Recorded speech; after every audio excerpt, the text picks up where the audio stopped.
if there was like a code, like a word, Yes. which was stop.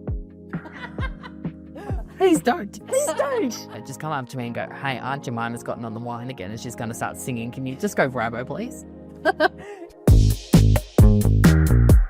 Main character syndrome. Okay, so what is that? And should this main character be allowed to hijack your wedding day?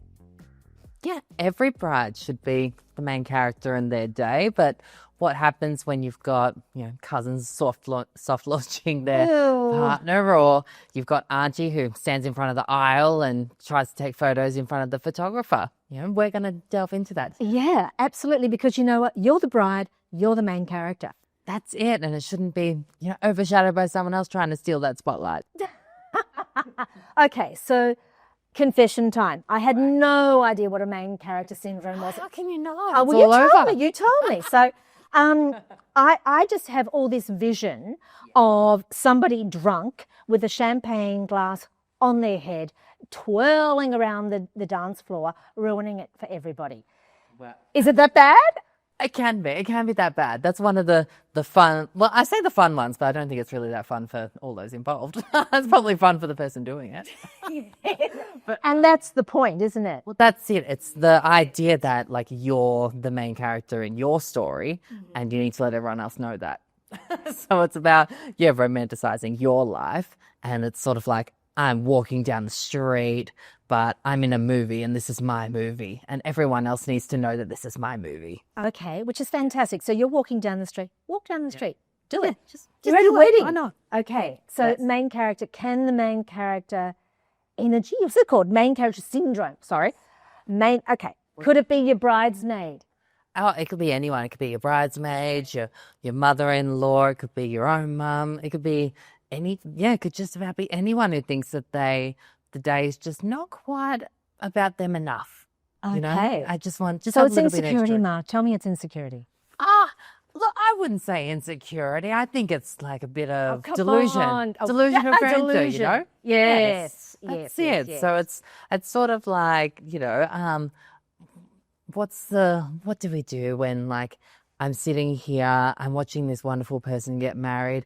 Oh, I'm just going to get a photo. I just want to get a photo. Oh, but this isn't a good angle. Let me just get further over. Oh, I'm suddenly in the aisle. But I don't know that. I'm not in the aisle. That's just the way I am. I just want to get a good photo, That's just who I am. You know me. I'm quirky. Okay. That's the kind of main character energy. So would you know a main character person or energy before they came to the wedding? Or is it something that just pops up? Suddenly you're there, you're getting married, and there's person in the middle of the aisle clicking photos. And you're just like, well, hang on. First and foremost, I said no cameras. Yeah. And you're getting married, you're in the moment. Do you just let that person go and hope that they'll calm down, simmer down, go away? Or do they have to be sort of monitored and managed? I think they have to be monitored and managed a little bit. I think usually, say I think we're going to go into what to do when you've got this main character energy, but I think you have your ways of coping with these people and you have a pattern of behavior. Yes. So I'm like a scientist or something talk about this. So you have a pattern of behavior where you'll notice that these people tend to make things that aren't about them. And it's just the way they are. And that's what they'll say. Yes. So then you start to recognize the people who do these things and you can sort of recognize, oh, this person tends to be a bit of a main character. Let's try and deal with that and sort of nip it in the bud before it happens. Yeah, absolutely. Because they could really, if like the aisle photo thing. Yeah. I go, oh, bad. Yeah. Bad. And if I was a guest, I'd be going, who the hell is this? And that's the thing, most people in normal society will go, hey, let me take a photo from my vantage point where I'm sitting because that's just going to be the nice thing to do and I'm not going to disrupt the photographer. Whereas a main character will go, oh no, I'm going to get the best photo and they'll love me for this. So I'm just going to hop into the aisle. I'm just going to step in front. They will love me for this. Yeah. Okay, so this cultural phenomenon around the main character syndrome. Yeah. Do you know where it came from? Do we know where it came from?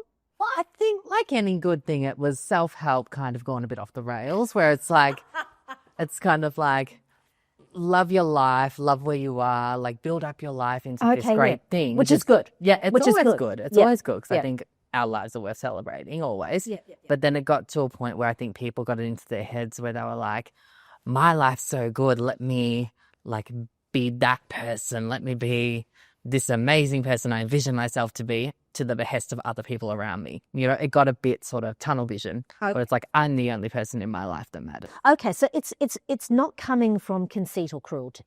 It's coming from a slightly curated. Yeah. Because you're right. We do have the right to have a fabulous. We are the main characters in our life. That's it. We Yeah, spend exactly. the entirety of our lives with each other. Yeah. But it's gone that next step. As you said, the earphones are on, the phone's out, and suddenly this main character that you are in your own life perpetrates the whole of the world. Yeah, and you don't think about, say, other people. You don't think, oh, what's going to happen if I do X, what's the consequence of X? It's just, oh, I'm just going to do it and they'll forgive me because I'm charming. You know, it's like, that's what happens with it. Yeah, I'm glad it's your generation having to deal with this and not me. I mean, are they the sort of person that main character, aisle photo, as our example? I'm sure there's billions of others. Oh, there's, yeah. And is it the race to get the TikTok photo out? Is it the race to be the first to have the Instagram photo out? I think it can be sometimes. It's the race to stand out, the race to be, the first to do something. It's the one to be the person brave enough to do it, where they're like, oh, look, they said no photos, but I'm going to be the brave one and I'm going to take my photo and they'll aisle thank me because for I it. can do it. Yeah, and they'll thank me for it because only I can do it. You know, it's like, or only I could stand up and be the person to stand up and do it. The impromptu speech at the wedding, for example. Yeah, exactly. You've prepared a speech and you thought, look, when there's a quiet moment, they'll love it. Yeah. They'll love the spontaneity of me jumping up and having my word, and it hasn't been vetted or approved and no one knows that it's going to happen. Exactly. And then, whoop, up they go. That's it. Or it's the sort of thing of like, It's this dress funny, is really. cream. Like, Yeah. this dress is cream. It's not white. It's cream. You know, cream's allowed at a wedding. Oh, And I yes. can wear that and they won't mind because they're fine. Everyone will be fine with it. You know, it's a very, and it's like, Mark, you're wearing self-fulfilling white. prophecy. You're wearing cream. That's And it. that is, for anybody who doesn't know, it's considered bad taste for any of the wedding guests to be wearing a hue of ivory, traditionally worn by the bride. In a sense, I suppose that this is her day, this is her ivory moment, and you should be wearing a muted colour. But someone with main character syndrome is going to rock up in something that probably could even be interpreted as a wedding dress. That's it, like a bit, I don't mean bit vulgar. adjacent. Yeah. You might get like a very pale print or something like that, where you're just sort of like, oh, I mean, it's not white, it's got a print. And they're like, yeah, but how hard is it to find a dress in a colour other than white? You know what I mean? It's that kind of thing where people like, it's this idea of like, not a separation from reality that makes them sound like they're going through psychosis, but it's a bit of like like they're just sort of, the rules be damned, I'm going to do me because I'm the main character in my life. Okay. You know, I'm just going to be that person that's bold and brave enough to do it. Okay. So That's very interesting. yeah, and are they the sort of person announcing a pregnancy during the cake cutting, for example? Oh, yes, yeah. And that, Cheers! that's sort of the big one. And the main character stays standing. And I'd like to also announce Yeah, we're expecting. we're expecting, and I'm so excited. You know, after 20 rounds of what IVF or the difficulties or no difficulties, whatever, they're standing there.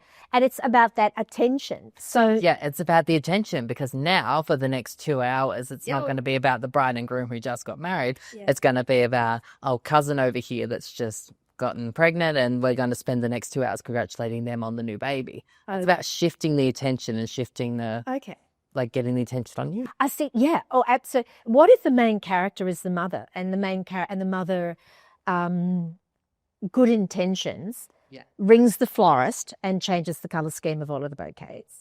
But I think it's a very... You don't know that till the day. Or it's is the just florist gorgeous. obliged to tell the bride, look, we love your mum, we love her, but we had a brief with you and your partner and this is what it's going to be. However, she has called us and she's told us that she wants to change the colour scheme. Well, I think I'd How like do you to manage hope- mum as main character So- or mother-in-law as main character? Yeah. Well, I'd like to think in that instance they'd have some good protocols in place like we do to stop people from doing that. Yes. But with the mother and the mother-in-law, that's very much like, I think it's another thing about attention where it's like either her son's getting married or her daughter's getting married, and it means that she's not. If you know what I mean? It's a very weird thing where they're like, I'm not getting married, so the attention's not on me directly, and I'm just being delegated to sit down as a guest, basically. Which, I mean, is quite mean for mothers, to be honest. Unfortunately, sorry, mums. You do a lot, but on the actual wedding day, you're support your children. You know, you've you know, if you've had your day, you've had your day. If you haven't, plan one. Yeah, But that's it. yeah, because we're making them sound quite sinister, but I'm guessing that there's the it's a self-involvement, okay, curated behavior or Yes, not. and that's where it comes from. Yeah. It comes from, I'm going to save the day. The flowers are wrong and they're awful. Yeah. I'm going to change them and Yeah. they're going to be beautiful and they'll thank me for it. It's a very like self-fulfilling kind of, I'm going to be the hero in this story, in my story and their story, and they'll thank me for years to come. And every time they bring up these flowers, they're going to thank me for it because they were. I, at the I last did that. minute, saved them from a colour that would have destroyed the whole day. Is it someone who's afraid of being outshone, so they need to turn it back on them? But you've got a bride, and I don't think main character syndrome, which we know is a bit this cultural phenomenon, and it's a bit of a buzzword for now, and there will be a time when it stays, and there'll be a time when it goes, and another name will come in for it. So the bride's devil's advocate. The bride's invited this friend who is likely to grab the mic during the speeches and perhaps break out into a song or produce a guitar and start strumming away. Because, you know, they've crafted this beautiful piece of music that everyone's it's not going to be a dry eye in the house. Yes. And, you know, poor And they'll darling can't hopefully play, get- can't sing, but, you know, off they run. What responsibility does the bride and groom have? Because this person doesn't just suddenly get a wedding invitation and morph into this character. Should there be an additional party saying, look, we know how mum is, we know how Alice is, just a name I picked out of the hat, and your job, Mark, your job is to monitor this person, okay? I love you, you're coming to the wedding, I want you to have a great time. However, we just need to make sure that, you know, pat on the shoulder, look, thanks, you know, you've sung the song, you know, 5 times. It's time to get out. It's time to get out. Let's go and get a drink at the bar. Does there have to be the nominated person that has to control this person, this other? I think there is. I think people are very polite where, like, say me going in my head now, and this could be a generational thing where it's like, I wouldn't want that other person to be the other person's handler in a way. And I feel like some brides may think that as well, where they're like, oh, if this person's stuck looking after this other person trying to control them, they're not going to have a good time either. So then suddenly you've got this person doesn't want this one to have a have a bad time because they're being zookeeper, whereas you've got this other main character syndrome person that's like running around off the handle because no one wants to control them. Or no one wants. But it's like, I'm just looking at our notes from before. It's like, have someone to control them. Yes. Have someone to monitor them. Yes. And if this main character person knows that they are, and they go, oh, sorry, darling, I got carried away, I can't help it. Yeah. In the moment, you know, adrenaline, wedding, everything. And snipers are very expensive to hire out. But what if there was like a code, like a word? Yes. Which was stop. Please don't. Please don't. Or, you know. Forget them. Yeah, there's a code word that prompts the main person with the character who, well-intentioned, let's say this one's well-intentioned. The other ones, I think, escort them out of the place. But the point is there's love for that person as well because they're at the wedding. Yeah. But like a safe word, which is, use the safe word, which is, okay, just bring it down a bit, without humiliating them and embarrassing them and tapping them, pointing at them, rolling your eye and going, ugh. And I Safe think that's word. good, like you said, in terms Crimson of like, veil. And they go, oh, okay, I better wind it back a bit. Eagle is landing. Yes, yes, that's it. I love it. And it's, I think that's like what you said, you have Yeah. like that person that you can talk to, Yeah. have these conversations with and go, hey, this person's being a little over the top. Yes. Can we like wind them down a little bit just so that they're, Yeah. you know, so that they're being a bit, you know, so they're not taking attention away. And I Yes. think it's usually a partner, it's usually like a best friend, Yeah. someone like that, someone that knows that person intimately to sort of be with them the whole night, as well as Yes. like be beside them and go, hey, look, I know how you are. I know how you're being. You're winding up to do something. Let's wind you back down. Yes. Okay. Sit back down and Yeah. stop being that. Yeah. And you just set that clear expectation to be, hey, my wedding's not the place for your opera singing, your guitar playing, whatever you've been learning for the past 5 months. Unfortunately, this isn't the There's place. something in me that finds it so funny. Yeah. So funny. And I'm not the bride. Yeah. I'm sure if I were the bride, I would say, oh, this is taking away from my happiness. This is taking away from my day. But as a random guest watching this, look, my sense of humor would be to find that I would laugh. I would laugh probably because it was funny. I would laugh because I was nervous. Yeah. I would just, start that nervous cackle. And then it's sort of like, am I playing into that syndrome and being as bad as the main character by laughing at it and setting other people you off? don't want that. Yeah, and No. as a bride, you don't want that. You don't want to Yeah. have that awkward, like, Yeah. people sitting there with this, like, awkward smile on their Yeah. face because this other person's going off tap and they're just doing this crazy thing. And then, like you said, it's hard for the bride to be like, look, this day's about me, but you're trying to do something that seems earnest, but I know who you are and you're trying to make attention about you. Yes. So if I come and confront you about it, suddenly I'm the bad guy on my wedding. And now this whole thing's just been tainted by this memory of quarreling with what could be a family member, what could be a dear friend, Yes. something like that. Yep. So then it's a position the bride's in. It's like, do you do that and become the bad guy at your own wedding, or do you just let it slide, wait for the awkwardness to pass and just go, right, that was something. Yeah. Let's talk to the nearest and dearest of that person, or let's like try and stop this behavior now before it gets too over the top and takes over the wedding. Yep. Yeah, absolutely. I mean, there's stuff that is like, don't react emotionally, all of the how-tos and what to manage. Don't react emotionally. Have a plan. Have a safe word. And I said it before, but I personally think a safe word is ridiculous.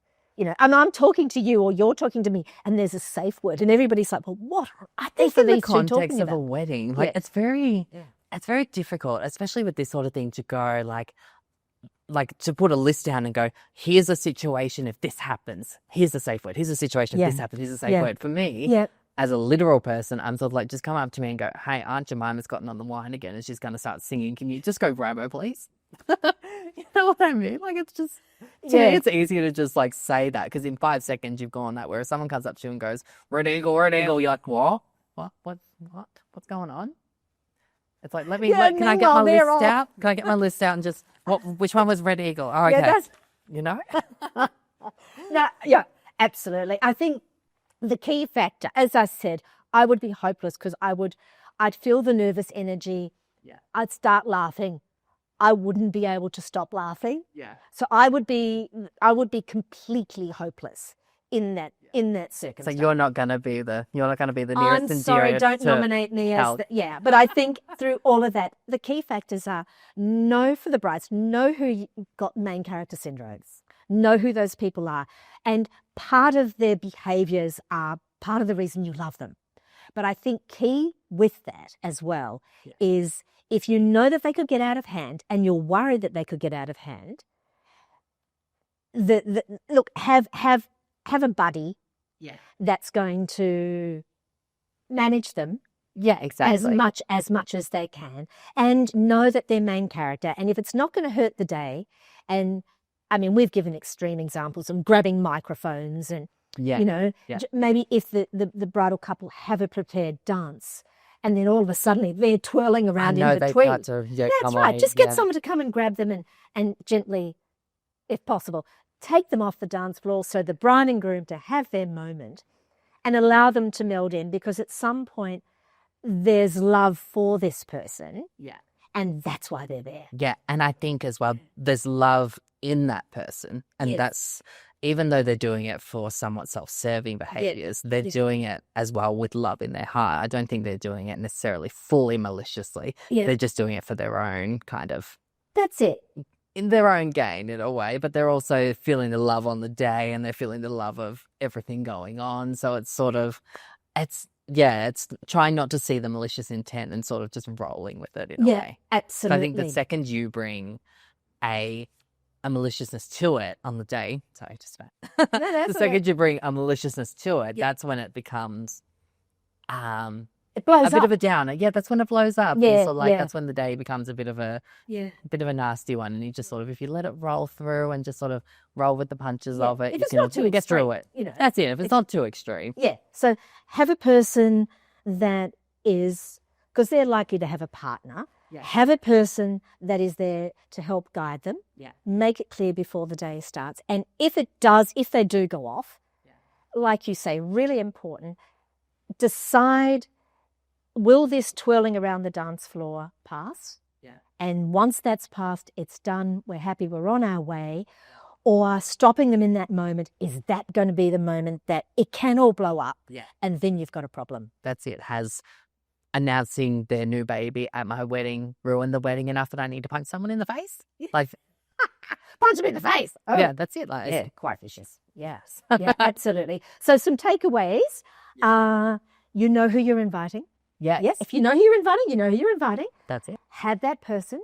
Yeah. To help them along the way. Yeah. If it's a small thing, work out, is it so small, if I just let it pass, it will pass.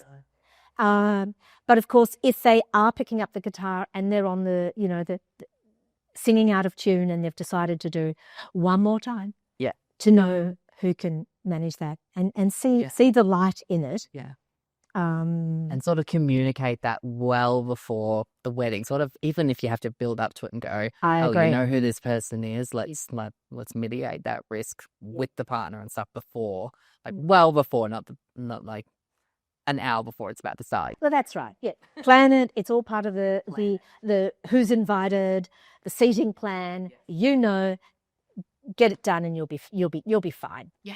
Yeah, and it could make for some fun video moments as well. That's it too. Put it in like the blooper reel or the fun times in the reception video. It's great. Yep, absolutely. If you enjoyed Mark and my banter today, we would love for you to join our journey. So please do subscribe to our podcast, to click the subscribe button. I think something like that. Anyway, like us, and please, we welcome any comments. We look forward to seeing you next time.